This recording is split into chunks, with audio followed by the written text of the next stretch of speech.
What is up everybody, it's your boy Cameron Bash here and welcome back to the Movement channel. Today, we're coming at you all with a very special WWE 2K22 video, as this is going to be our complete review of the game and our opinion on whether this game is worth buying or not. 2K22 was released on March 8th, 2022 for early release and then officially released worldwide to everyone on March 11th. Today is March 18th, 1 week after the official release of this game, so now that we've had a full week to sink our teeth into this game and digest its contents, we thought there'd be no better time than now to give it our full review. We're going to be going over the good, the bad, and the ugly when it comes to this game, so if you still haven't made your mind up and if you want to buy the game yet, hopefully by the end of this video, you'll know what you want to do. So without a further ado, let's jump into our full review for WWE 2K22. To kick us off, let's start with the good. We have 5 standout points that we wanted to make about this game that we think across the board, anybody picking up this game, whether new to the franchise or a long-term fan, will be happy and excited about. The very first one of those things is the game's graphics. WWE 2K22, by far, has the best graphics ever featured in a WWE game. The lifelike realism that we've seen in some of the pre-release screenshots, which is often lost in the final product when released, is still there in the public build of this game. And not only is it something that you can see in the superstars' entrances, but it's something that you can see in the gameplay as well. So between cutscenes to the part that you actually control, the quality is remaining the same and it hasn't needed to be tampered with in any type of way to favour performance or anything like that. The game is so beautiful to look at, and with a smarter AI than ever before, I think many people will find great pleasure in just sitting back and watching AI versus AI matches take place in this game. Another really good thing about this game is its controls. On face value, when these controls were being marketed for the game, the controls admittedly looked a little bit intimidating. With needing to press multiple buttons at once to pull off certain moves, it was giving a lot of 2K20 vibes, and the controls for that game were just very bad, to put it bluntly. However, when you actually get to pick up and experience these controls in 2K22 for yourself, you'll feel how smooth and satisfying they are to use. They will take some time to learn and master for yourself, as they are radically different to that of any other WWE game's controls from before, but once you've got them down, you'll be flying. I honestly find these controls more fun to play with than the 2K19 controls, which I know may be a hot take for some people with how loved that game has become, but after having 2K22 in our hands for over a week, we are loving the new take that 2K has brought to the controls. These controls, however, do something quite drastic to the gameplay, which we'll pick up on in just a little bit. This next point may only be something quite small to most people, but after spending 3 years on 2K19, while every other game franchise around it has continued to get new releases and as a result, better performance and loading times, those two things are really shining through in WWE 2K22 right now. It's so much faster to get a match loaded up, it's much quicker to flick between all the different creation suite options, and we're even experiencing less issues when it comes to playing matches with people online, such as less delay and less splitting. These are changes that obviously over time will become less impactful, especially as more new games start to come out with even better loading times than this one, but it's nice to finally feel like the WWE Games franchise is on par with the rest of the gaming world when it comes to these things, rather than trailing behind, like it has felt like with some additions to the franchise. Another really good thing about WWE 2K22 are the new game modes that have been brought to the table, those being My Rise, My GM, and My Faction. Now each of these modes aren't going to be for everyone. I'm sure just by hearing me mention all 3 of these things as a good thing, some of you will have rolled your eyes at least one of those modes. But despite how you may personally feel about any one of these things, the fact is that each of them has struck a chord with different subsections of our community, and each are thriving in their own unique way. Introducing 3 modes into the franchise, instead of just one, means that there's something for everyone to try and potentially get invested into, so you're less likely to feel like you've wasted your money on this game, because odds are, you'll enjoy and find interest in at least one of these new game modes, as they all bring something different and unique to the table.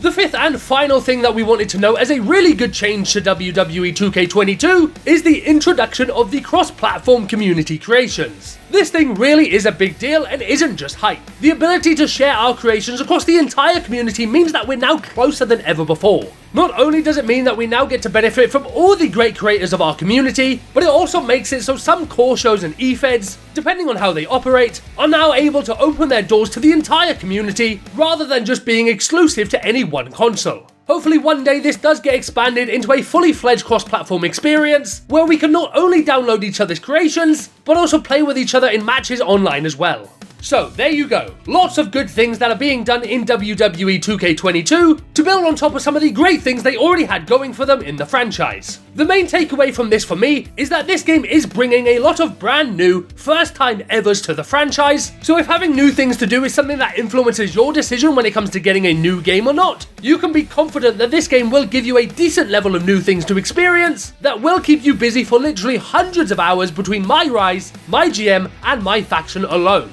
Now that we've covered the good, let's move into the bad. There are 4 main points that I'd like to list here for things that I felt were pretty bad coming into WWE 2K22. The first is related to the Creation Suite. Now let me just start off by saying that the Creation Suite in these games is already very good and brings a lot of things to the table that many other game franchises do not. With that being said, however, the Creation Suite hasn't received any love or upgrades in many years, and on top of that, 2K22 actually brought some downgrades to it this time around. 4 custom superstars, body sliders were removed from this year's game and replaced with a set of preset templates for you to select from. Now they said that this decision was made to help prevent clipping, but unfortunately, clipping still takes place in this game. So we've received a downgrade to fix a problem that didn't actually get fixed as a result. On top of that, one of the most beloved features that has been in the game longer than most other features is the ability to create an advanced entrance. And that too has been removed in this game, with them stating that it was causing a large amount of crashes. After speaking with various members of our community, it seems that the general sentiment is that people would have rather not had 3 brand new game modes and instead would have preferred just 1 or 2 new modes if it meant that everything that worked in previous WWE games worked in this one. What is innovation if you need to cut corners in other areas to achieve those innovative goals? Now, while the controls are better in WWE 2K22, something that isn't any better this time around is getting your character to do exactly what you want them to do. It was said a few times leading up to the release of this game that you'd be able to get your character to do exactly what you need them to do without feeling like you would need to fight with your controller. But despite that, there have been many times where I try to grab my opponent or hit them with a strike, which just doesn't connect and allows them to retake control of the match. This is something that probably could have been avoided being listed as a bad thing, as since it was in previous WWE games, I would have expected it to be in this one. But seeing as they did go out of their way to say that this had been sorted out, we're listing this as a bad thing, as it's one of the only aspects of playing the game that can be genuinely infuriating. Another pretty bad part of WWE 2K22 is that there are many characters that are either exclusive to My Rise or My Faction.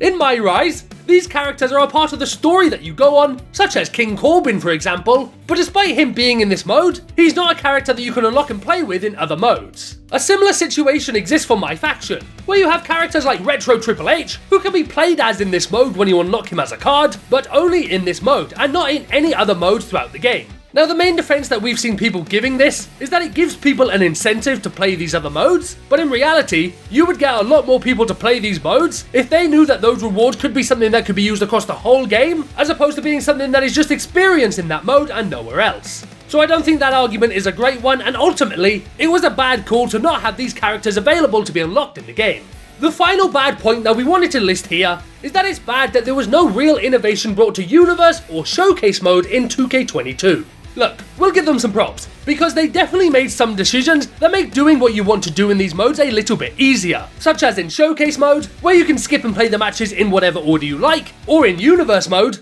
where they added a dedicated superstar mode, which makes it so you can play as only one character, rather than manually needing to skip everything else yourself. However, all these decisions did was make it easier for people to do the exact same thing that they've already been doing for years. Whereas by this point in time, around 7 to 10 years after both of these game modes were first introduced to the franchise, there should have been a lot more innovation brought to them by now, as both of these modes aren't that much different compared to what they were when they were first brought to the table. Things like this can make you a bit nervous for the future of the franchise, because if they haven't updated these modes in any substantial way in all that time, what would make us believe that modes like My GM, My Rise, or My Faction are going to get much innovation going forward either? Hopefully the lack of innovation in Universe mode and Showcase mode, and how unhappy the community was with that, will hopefully be a lesson to the developers that we want to see better things out of the 3 newest modes that they have introduced, as they all have a great foundation. It would just be very disappointing if these 3 modes didn't evolve in any realistic way over the next 7 years, as has been the case with Universe mode and Showcase mode.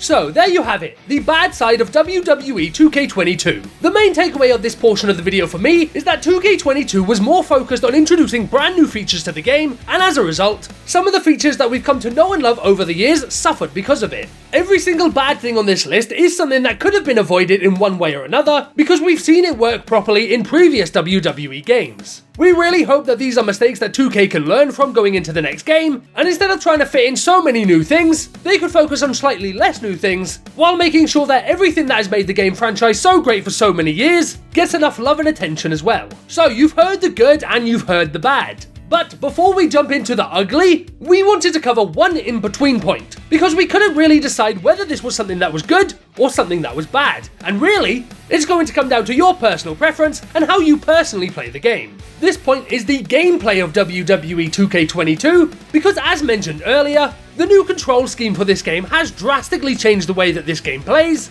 and depending on how you like to play your WWE games, this is either going to be a decision for good or for bad. In WWE 2K22, the new control scheme has led to a much faster paced, arcadey style of gameplay, leaving behind some of its simulation roots. For example, one of the newest features of that is something called combos, which sees many of your movesets, big moves and grapples attached to the end of a series of strikes. This in turn means that you see a much larger number of strikes when you're playing the game. Another thing that is different this year is before you can hit certain moves in certain positions, you first need to press circle or B on Xbox to enter a grapple state, and then follow that up with another button to do the move that you want to do. This is something that happens in the standing position, on the ropes, in the corner, and more. As a result, this makes it so your superstars are locking up in a collar and elbow tie-up many times throughout the match. Now that I've explained some of those changes to you, I think whether or not those things affect you and the way that you play WWE games will be very clear. These changes do not support a simulation style of play. If you're trying to create realistic matches when playing a 10-minute match with a friend online, you're going to have a much harder time making that match look and feel like a real match, especially in those later parts of it, because you simply don't see quick bursts of strikes and lockups that deep into most wrestling matches, and with so much of the moveset being put behind those things, it'd be difficult to avoid doing them. Someone like Nick Virtue, for example, a former member of our channel that some of you may know of, I think someone like him would have a very hard time with this game, because he personally really enjoys that simulation style of play when he plays the game online with friends. But on the flip side of that, if what I'm talking about right now makes zero sense to you, and you just play these games to play the game, then I think the gameplay for this game is some of the best gameplay that the franchise has ever seen. The fast-paced action makes it really fun to mess around and play this game online with friends, and with a more advanced and tactical reversal system that doesn't have any reversal limits, you don't feel like you're playing past the parcel with moves until one of you runs out of reversals, like was the case with many of the previous WWE 2K games. When it comes to playing this game as a game, it's an absolute blast and we're having so much fun with it. But if you're playing this game as a way to express an artistic vision by putting on the most realistic matches in the ring that you can, then this unfortunately isn't the best game for that, and you'd have a better time with something like 2K14 or 2K19. So again, depending on how you personally play this game, now that you've got an explanation to how the gameplay is, you'll be able to make your own mind up as to whether or not this is a good thing or a bad thing. And with that, it's time to move into the ugly. To be honest with you, there's only one ugly point that we want to raise here today, but despite it being only one, this is a pretty serious one because it is something that affects every single aspect of this game, both before the game is released as well as when it is available, and that ugly point that we have to bring up for WWE 2K22 is its marketing. The marketing for this game, from top to bottom, was pretty disappointing in so many ways. First off, it was super limited. The game was first announced all the way back at WrestleMania 37 on April 11th, 2021. That's almost a full year ago. But despite that, the marketing for this game didn't really kick off into full force until around January time, and there were many aspects of this game that players wanted to have explained to them that didn't get a full explanation until just days before release. This was the case for Showcase Mode and My Rise, for example, which we got the details about the same week the game was released. That was also the case for My Faction, which not only wasn't revealed until just 4 days before the game's release, but it wasn't even something that was covered with the same love and respect that everything else got to be covered with, as this information was covered by a third party on Forbes.com, which isn't exactly a website known for sharing wrestling video game coverage. This made the mode feel like an afterthought in many people's minds, which you can't really blame them for, considering it was promoted with that same afterthought sort sort of attitude. Another thing that was quite disappointing to see from 2K at different points in the game's marketing was a refusal to adapt to leaked information. There were multiple times where a trailer or some sort of information got leaked a few days ahead of its intended release date. However, instead of adapting to that leak and releasing the information publicly in line with it so that they could retake control of the situation, they would often just tweet out some sort of cheesy meme that would acknowledge that they were aware of the leaks, but not actually release any information to get ahead of it. This isn't really something you see most AAA developers doing these days, as they are a lot more flexible and dynamic when it comes to dealing with leaks, and it would be great to see both WWE and 2K do the same, as I'm sure they'd both be involved in the decision making for this.